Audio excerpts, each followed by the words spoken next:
everyone. My name is Professor Arun Dalvi. Yesterday we have seen subject object-oriented software engineering.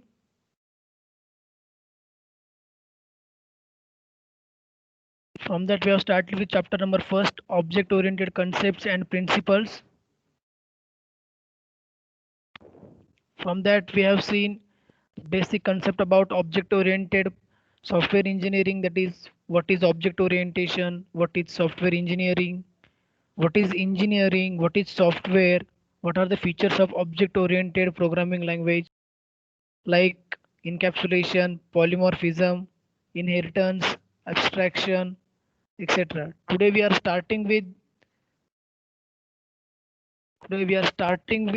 the next feature of object-oriented programming language for software engineering is messages.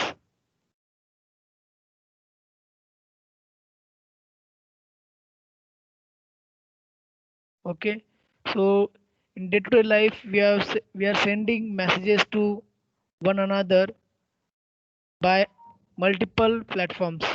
So in object oriented programming, we are sending messages through objects, like object communicating with each other by passing messages.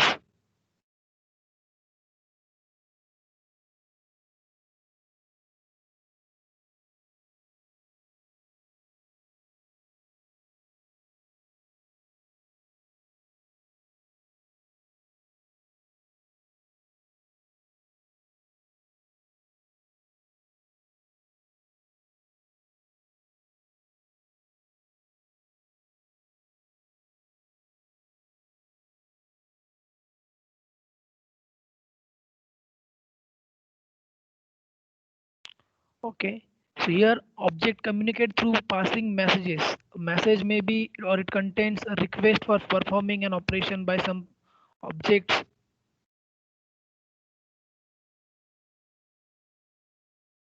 Okay, message may consist of identification of the target object. The target object may be receiver, or the message contains the name of the requested operation or the relevant information related to that request. Okay, here the object which originates a message is called as sender object, or the object which is going to receive that message is called as receiver object. Here you can see the example how messages are exchanged in classes. Here the sender object, here the sender object and receiver object. Here sender object properties, some methods for sending that messages.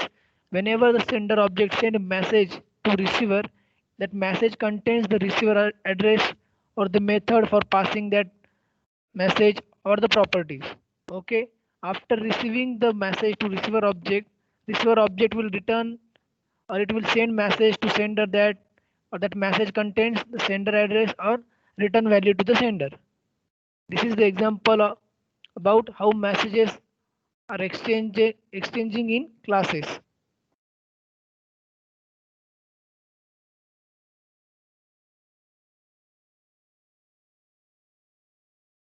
The next topic is object oriented system development.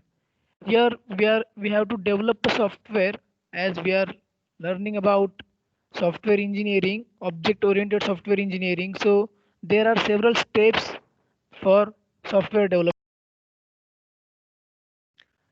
That steps consist of or that process consists of analysis phase, design phase, implementation, testing.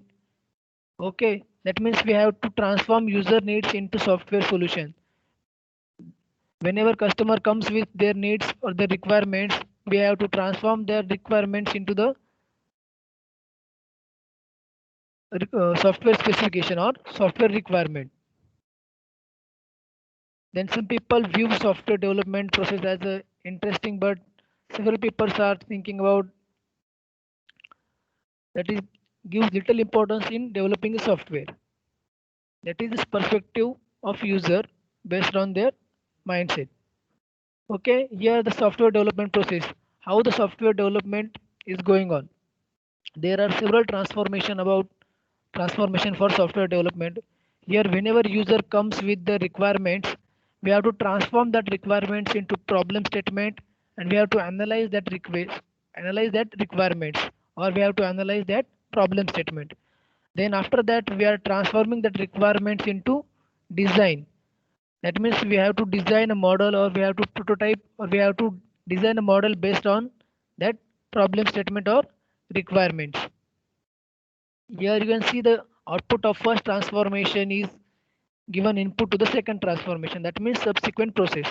After implementing the design, we are transforming that implementation into, that means the outcome of the second transformation is system or system software or a quality product.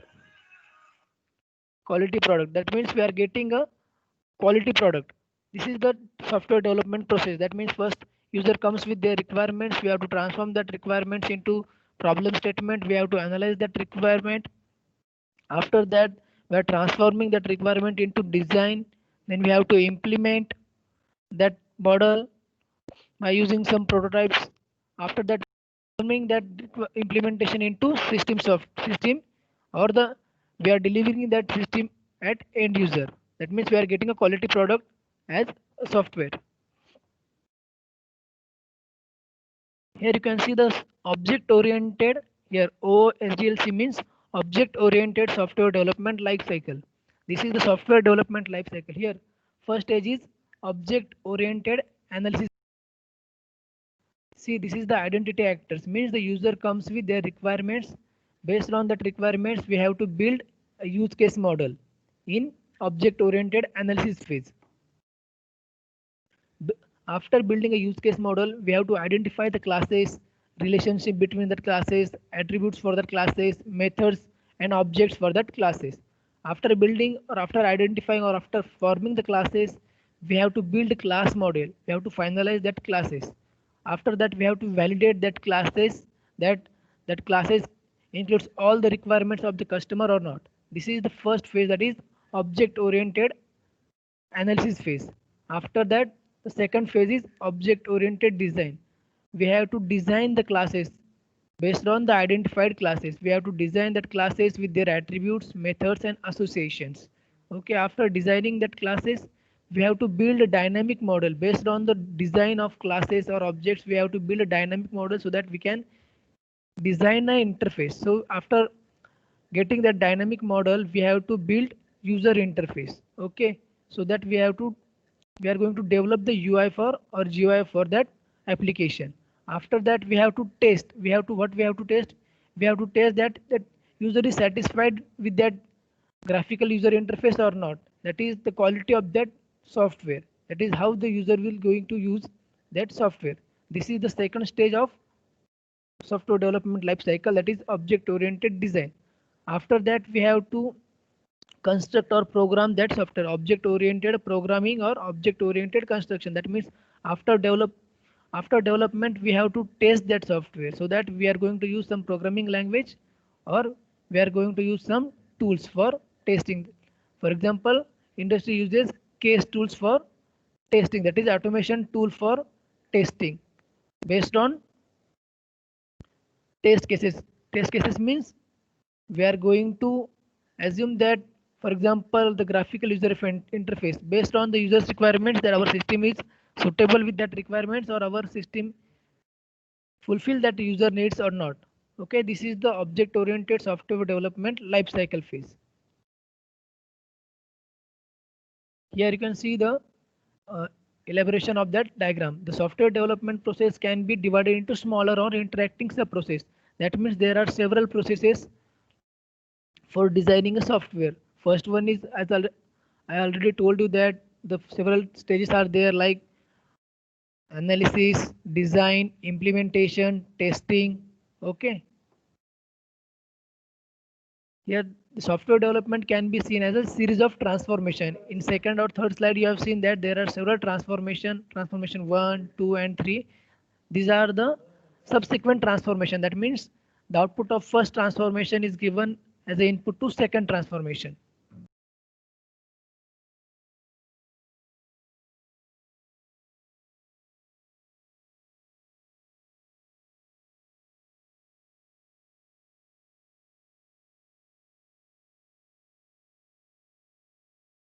Don't click on take control.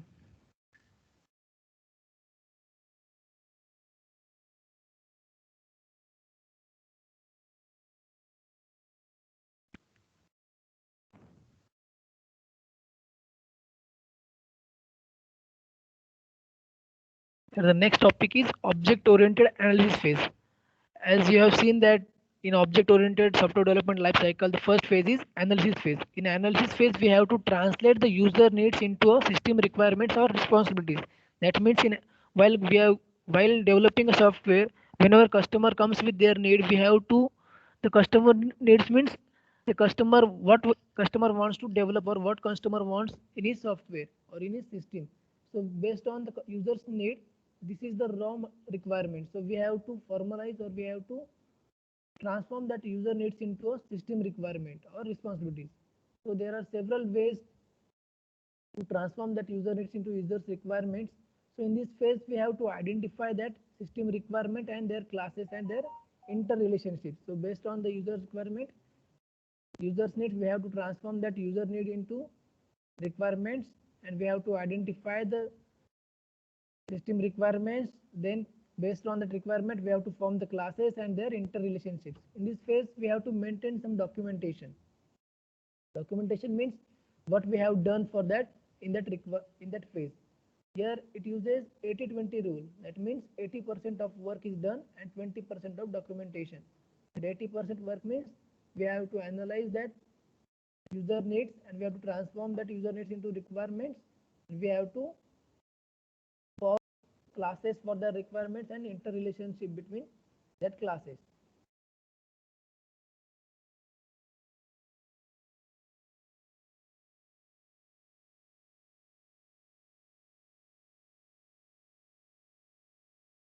The next phase is object-oriented design phase. This phase starts with problem statements and end with the detailed design. That means the output of this phase is system or a software. In this phase, we are starting with problem statement. That is input to this phase is that is analysis phase. Okay. So in this phase, we are transforming, or this phase includes the transformation that includes bulk of the software development activity, including the definition of how to build the software, its development and its testing. That means in design phase, we have to design a model. We have based on that model, we have to implement. We have to use some strategies, some scientific methods to build that software, and we have to form a test cases for testing.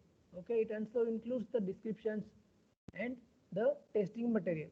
In design phase, we have to design the software, or we have to form, we have to write test cases for that software. Okay.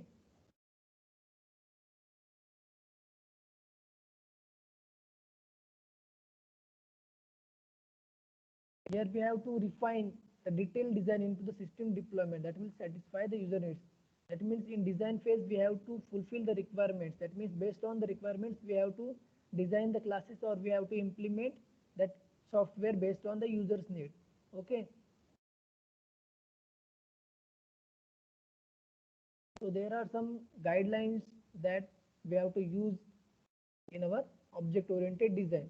In in this we have to reuse. That means what we have to reuse, rather than building or design new class for existing, we have to use existing classes for that software.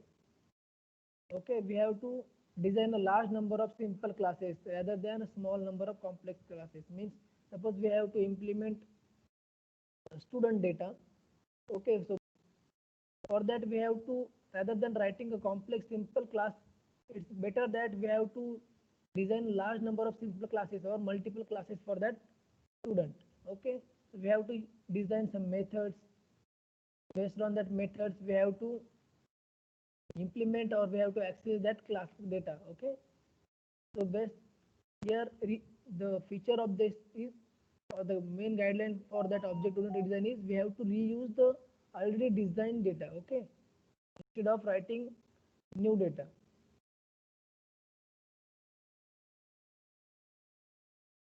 So next topic is object oriented construction or programming. This is actual implementation phase of for that design.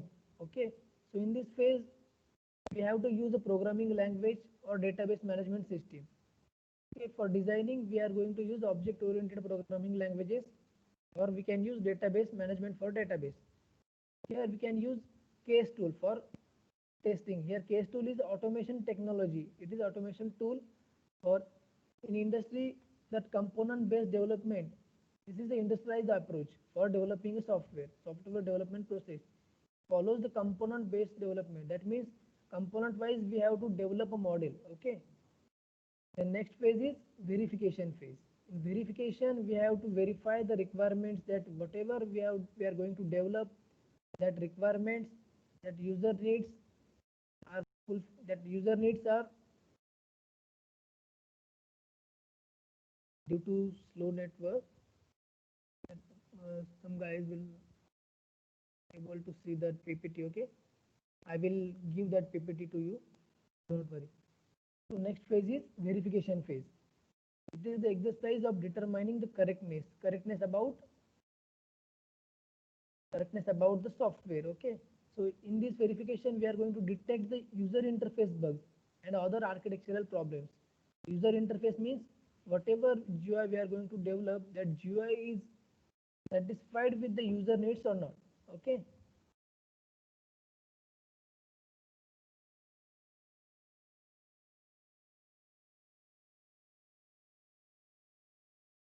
the next topic is elements in object model. In object diagrams are derived from class diagrams that uses notations similar to class diagrams. Whatever the notations we are going to use in class diagrams, similar notations are used in object diagrams. Okay, so objects and association are the main two elements of diagram. In object diagram, the associations and the objects are the main element of the diagram. Okay, similar the notations which are used in class diagram, similar notations are used in object diagram. So you can see one example of object model for student enrollment system. Okay,